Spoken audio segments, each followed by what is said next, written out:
Howdy folks and welcome. I hope you're doing well. Today we'll be focusing on the game Dice Kingdoms, made by 5mid Studios.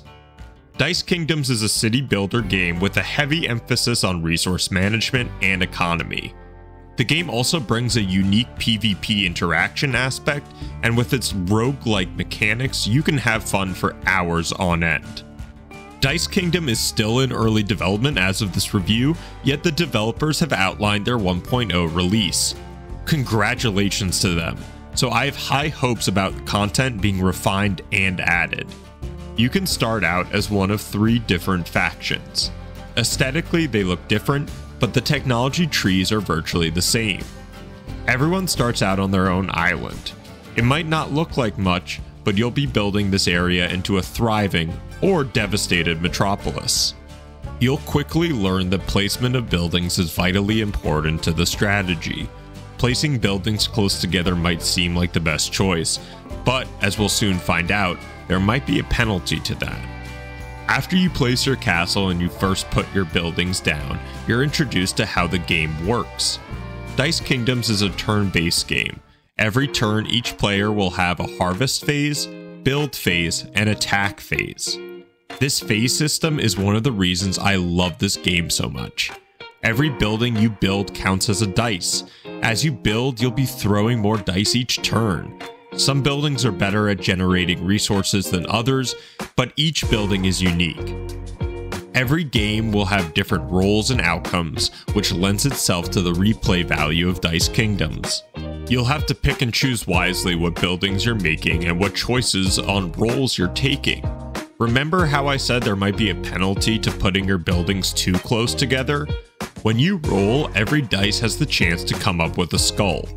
Skulls are disasters, and they can also happen each turn. A disaster can be anything from a tornado landing on your enemies to a gigantic fireball destroying half of your base. There is a randomness to it since you don't have any control over your enemies' rolls, but you can play a strategy to re-roll your own dice. There have been countless times where I re-rolled to get a disaster switched to a target another player. It didn't always work, but this mechanic felt great and really worth it. After unlocking certain technologies, you'll be able to create soldiers, which leads us into one of the victory conditions. You can create massive armies and upgrade them too, then you sail them off to cause chaos in other realms. Not only does this disrupt your opponent's plans and can severely set them back, but the attacker also gains resources from citizens and buildings they destroy, which is a great incentive. The other victory condition is building a wonder, which had some great last stand moments.